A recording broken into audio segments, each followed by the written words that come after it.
In Attila, cavalry rules the field, more specifically, heavy cavalry. The reason for that is that cavalry units essentially have four important speed statistics. It's going to be the walking speed, the running speed, the turning speed, and the charging speed. Now what we're going to be looking at here is walking speed, running speed, and charging speed.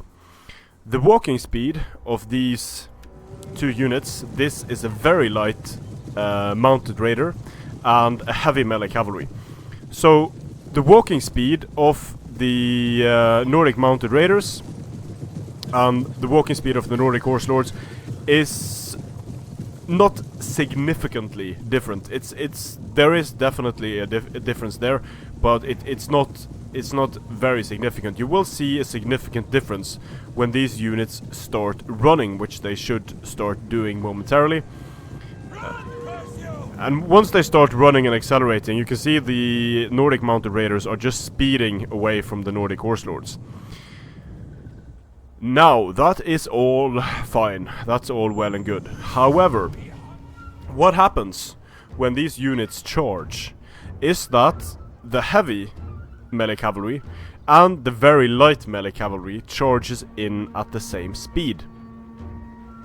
What that means is, and why that is important, is because very light melee cavalry obviously has less mass than heavy melee cavalry.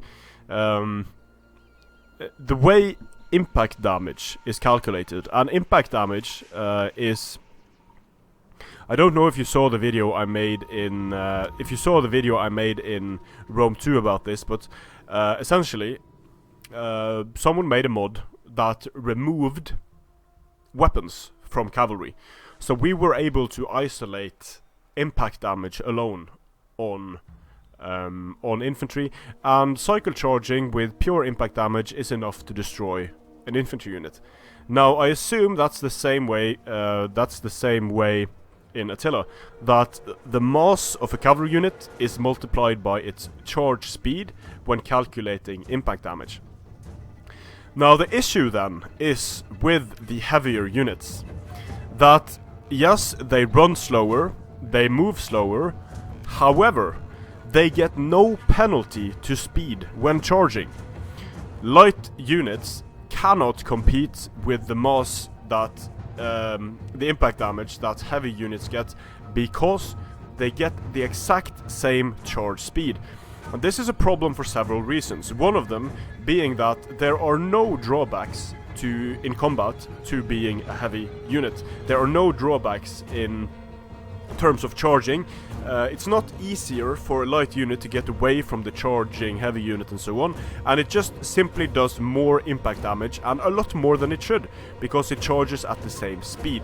Now in order to fix this, in my opinion, the heavier a unit is, the slower its charge should be. So the bigger the horse, the heavier the armor, all of that, the slower the charge is going to be. So you're trading the durability and the mass of a unit, you're trading that for speed, essentially. This would also make it easier for lighter units to get away from the heavy cavalry. It would make it easier for light skirmish units and skirmish cavalry to get away from the charging heavier cavalry. So very light units should have the fastest charge speed. Very heavy units should have a significantly lower charge speed, but more durability in melee, of course, since they have more armor and health and all of that stuff.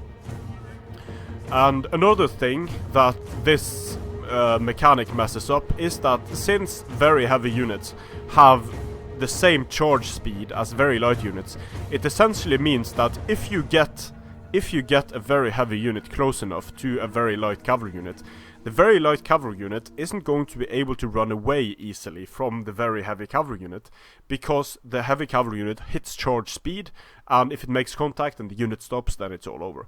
So one of the reasons why you see the Germanic horse dominate the fields of Attila is because they are heavy, they are cheap, they are durable, and they do an amazing amount of impact damage because they get the same charge speed as very light cavalry units, making the lighter cavalry units essentially useless. So, CA, please, strength and honor.